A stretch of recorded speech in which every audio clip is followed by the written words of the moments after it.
आपका अपना YouTube channel संत कबीर भजन कुबीरपुर के माध्यम से हम सुन रहे हैं। हम सगुण और निर्गुण की नहीं जान पाते। सगुण क्या है, निराकार क्या है। निराकार जिसका कोई आकार नहीं, जो कभी दिखता नहीं, उसका न रूप न रंग न सौंदर्य कुछ नहीं। सगुण प्रत्यक्ष में दिखाई देता है, वो सगुण बोला जाता है। हम जिस भगवान की उपासना करते हैं, जिस ईश्वर की उपासना करते हैं, वो सगुण रूप में नहीं है, वो निराकार रूप में है। यदि निराकार रूप का पिता आपके सामने हो, आप उनसे कुछ मांगना चाहें अपने पिता से, क्या वो पिता आपको कुछ दे सकता है? वो पिता आपको कुछ नहीं दे सकता। हम समझ नहीं पाते, हम जान नहीं पाते क्या बात सही है, क्या बात गलत है। जीवन दो पहलुओं से बना हुआ है, एक सत्य एक असत्य। सत्य को जानने के लिए हमको किसकी आवश्यकता है? विचार की, विवेक की। यदि हमारे अंदर विवेक की आंखें ना हो, विवेक का ज्ञान ना हो, तो हम कोई भी बात को, कोई भी वाक्य को समझ नहीं सकते, केंद्रित नहीं कर सकते। मन हमारा केंद्रित कैसे होगा? जब हम अपने मन को ध्यान में लगाएंगे। ध्यान के माध्यम से हम अपने मन को केंद्रित कर सकते हैं। परम पूज्य संत श्री अभय साहब जी के द्वारा बहुत ही लाजवाब प्रवचन, जो कि आपको सुनने के लिए मिलेंगे। आपका बहुत बहुत आभार। चलते हैं परम पूज्य संत श्री अभय साहब जी के द्वारा प्रवचन में।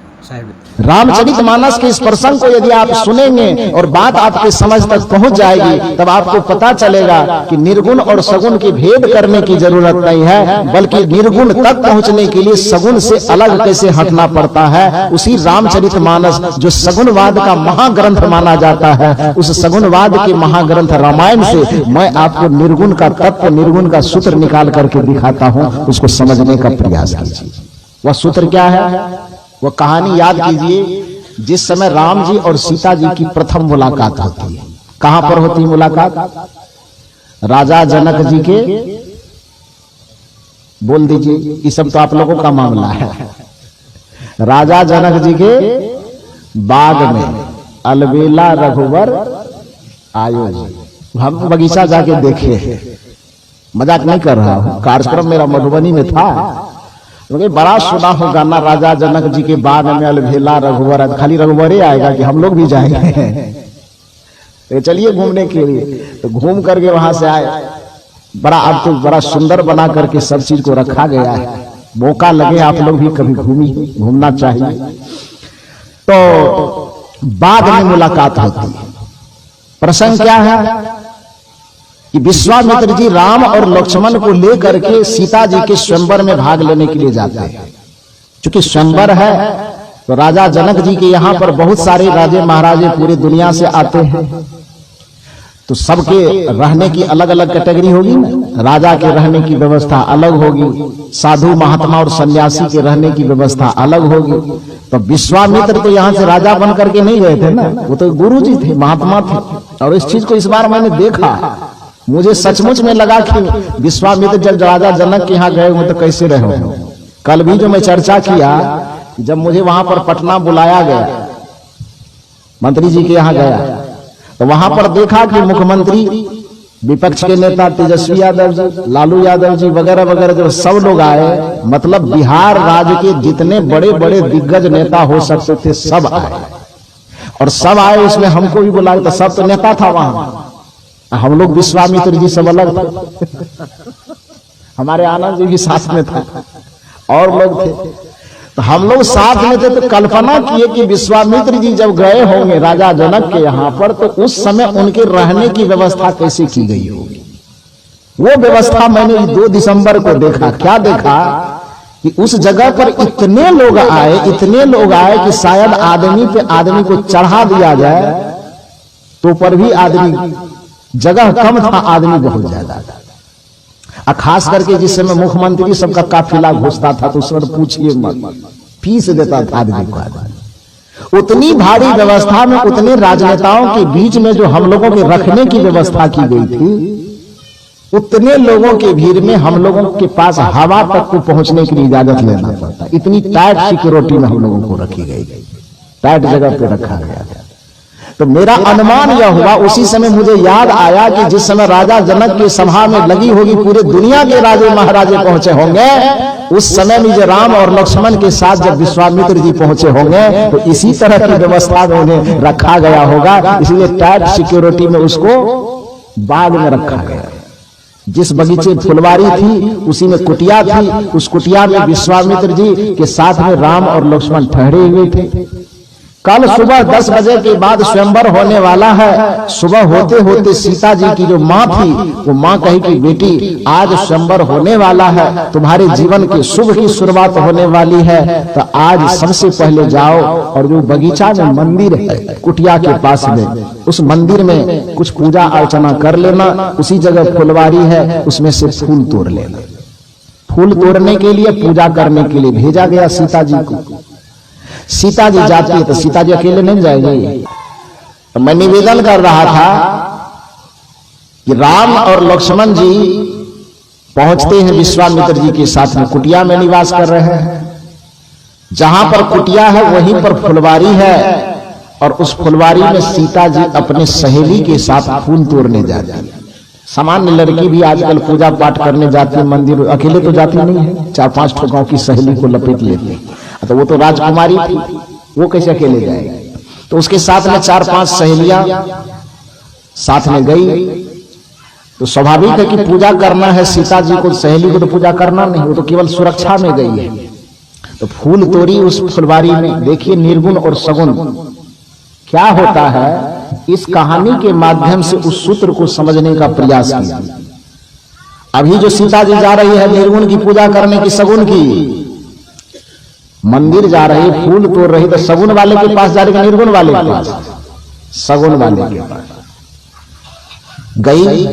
फुलवारी में फूल तोड़ी और धूप अगरबत्ती जो लेना था गई, और ले करके मंदिर के अंदर प्रवेश कर दिया। साथ में जितनी सहेलियां गई थी वो सहेलियां मंदिर के बाहर पहरा देने के लिए खड़ी हो जाती।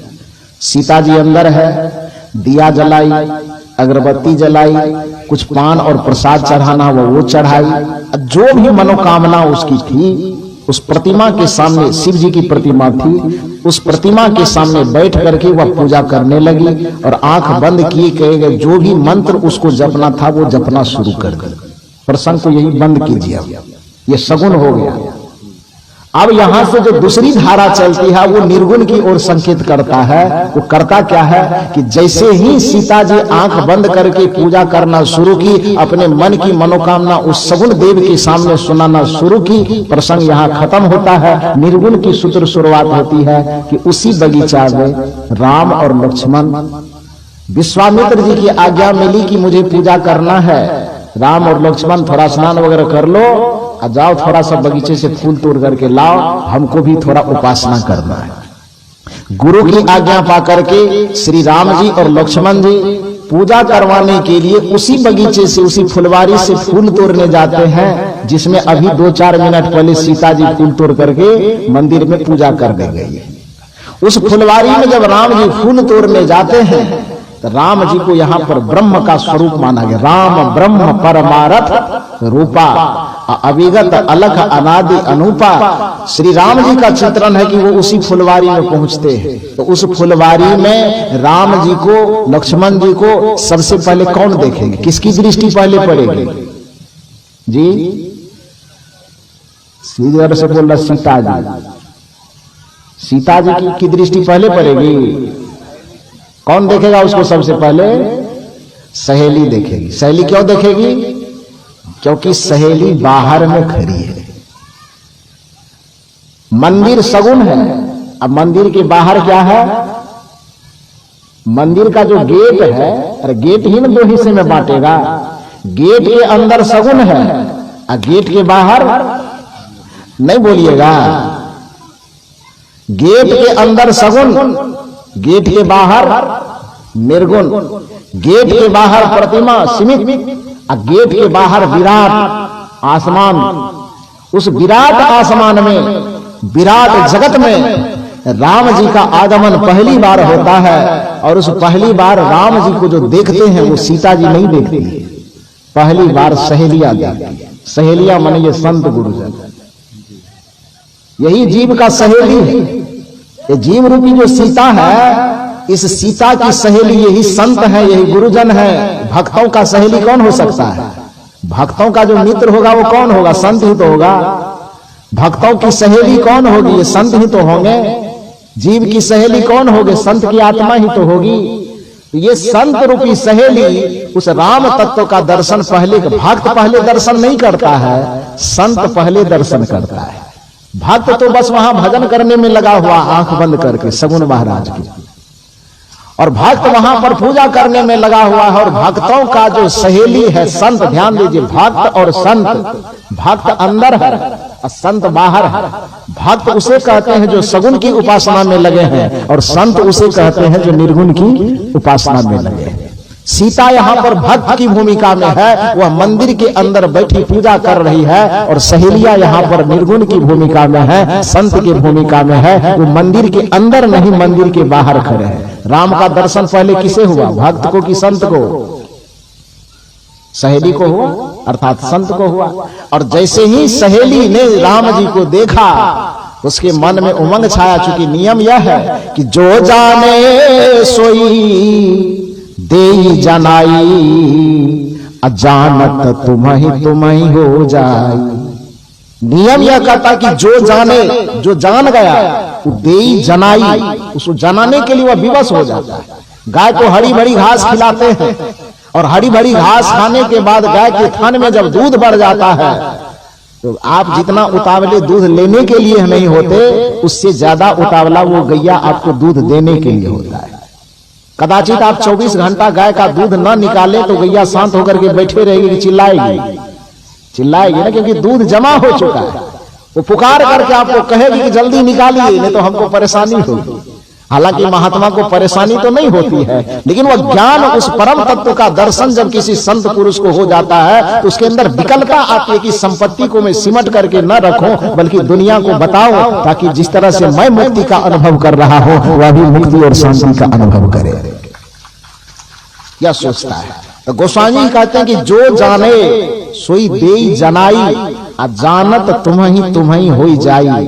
तो सहेलियां जान गई, तो अब दूसरा काम उसका क्या बचा? अब जनाएगा ना, तो किसको जनाएगा? कटोरिया वाले को? किसको जनाएगा?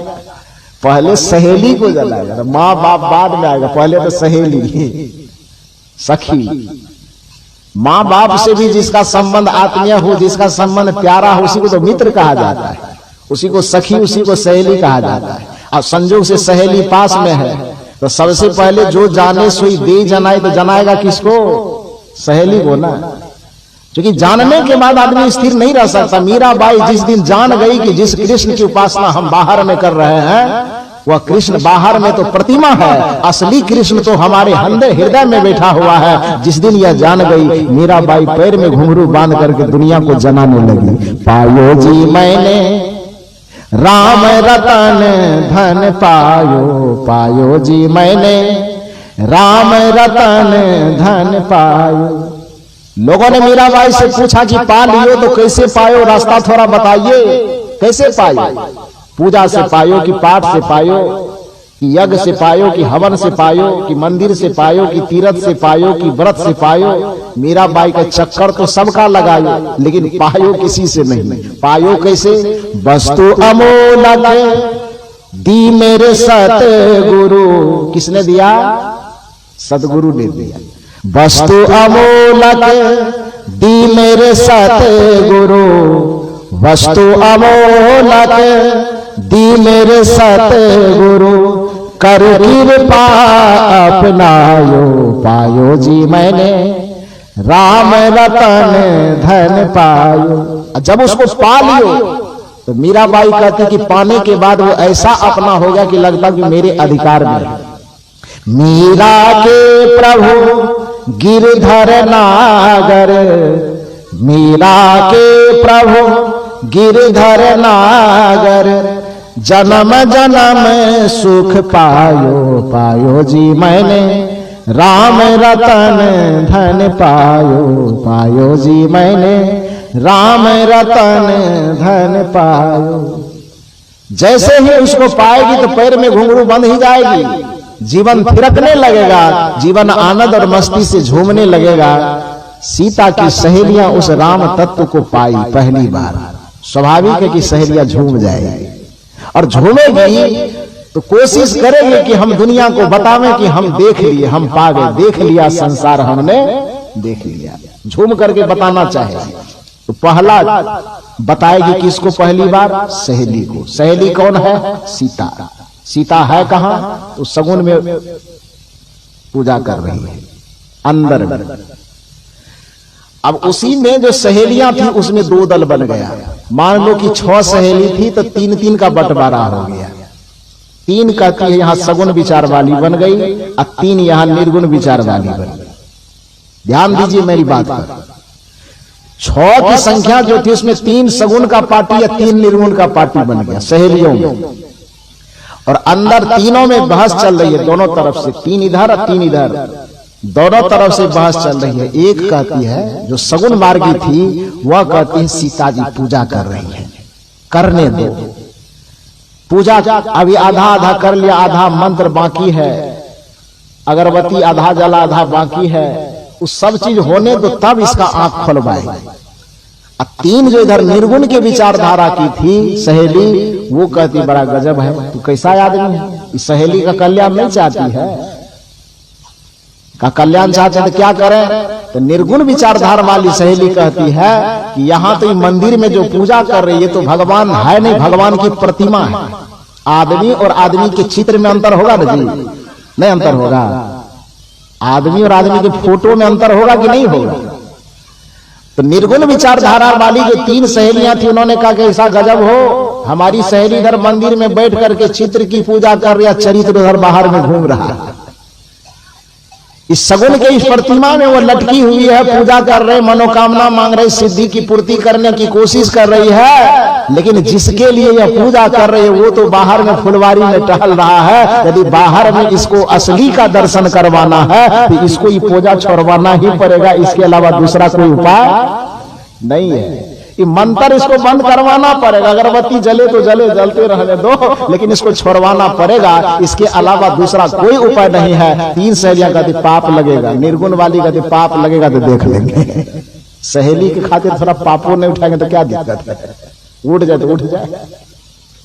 अब कोशिश करती है सीता को थोड़ा चोटी पकड़ते, अब सहेली है तो इतना तो अधिकार होना चाहिए, थोड़ा छोटी पकड़ती है। सीता पूजा कर रही लेकिन मन ही मन गुस्साती कि उठेंगे तो तुमको कूट देंगे। सहेलियां कहती कूट देना बाद में देख लेंगे, लेकिन अभी जो दिखाना चाहते हो देख तो लो। सगुन वाली कहती छोड़ दो, पूजा करने दो, प्रसाद अभी चढ़ा हुआ है, पूजा चल रहा है, मंत्र अभी जपा जा रहा है। निर्गुण विचारधारा वाली कहती नहीं, नकली के चक्कर में असली छूट जाएगा।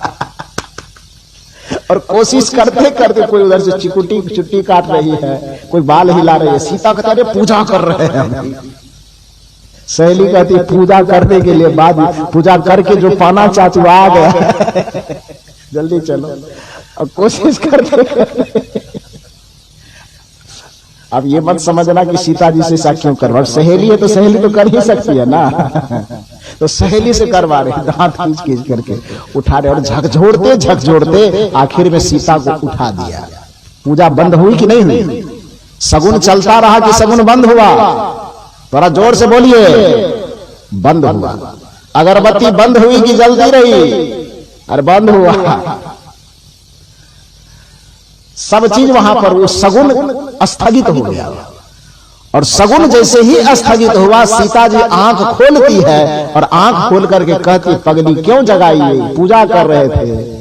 सहेलियों ने कहा कि जिस चीज के लिए पूजा कर रहे थे वो सामने में उपलब्ध है, इस चीज को छोड़े बगैर, इस चौखट को पार किए बगैर, इस सगुन के चौखट को पार किए बगैर, मंदिर के चौखट को पार किए बगैर, पूजा के चौखट को पार किए बगैर असली परमात्मा जो सामने में खड़ा है उसका दर्शन नहीं हो सकता है। असली परमात्मा का दर्शन प्राप्त करना है तो मंदिर के चौखट से बाहर आ। जैसे ही सीता मंदिर के चौखट से बाहर आई तो बाहर में राम खड़े मुस्कुरा रहे थे, सीता उसका दर्शन कर पाती और उसमें लीन हो जाती है, सदा सदा के लिए सीता की हो जाती है। इसलिए कबीर साहब का दर्शन यही कहता है, सगुन या निर्गुण की बात मत करो। जब तक राम उपलब्ध नहीं है, जब तक निर्गुण तत्व तक तुम्हारी पहुंच नहीं है, तब तुम सगुन के चौखट के अंदर पड़े रहो। हम ही लोगों को आप ऐसा देख रहे हैं, क्या लगता है कि जन्म लिए और ऐसे हो गए।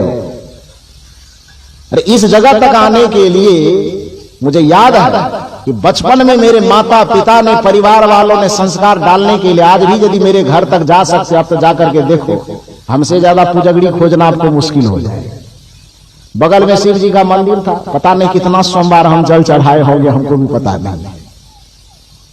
पूजा करने के लालच में तो पूजा करते थे, भगवान खुश होंगे, लेकिन उससे भी ज्यादा था कि पूजा करने जाएंगे तो 10 रुपए मिलता था भिंडिया मुड़ी खाने के लिए। भूखे भूखे सुबह सुबह जाना है, जल चढ़ाना है, और जल चढ़ा के निकलेंगे तो बड़ा सुंदर झालमुड़ी बनाता, उसके लालच में बहुत पूजा की। तो एक बचपना में भक्ति का पहला संस्कार जगाने के लिए यदि आप कोई पूजा करते हैं, कोई पाठ करते हैं, पाप नहीं करते, वो करना चाहिए। गुनाह क्या हो जाता है कि जिस चीज को हम आरंभ में पकड़े हैं, जीवन के अंतिम क्षण तक उसी को पकड़े रह जाते हैं।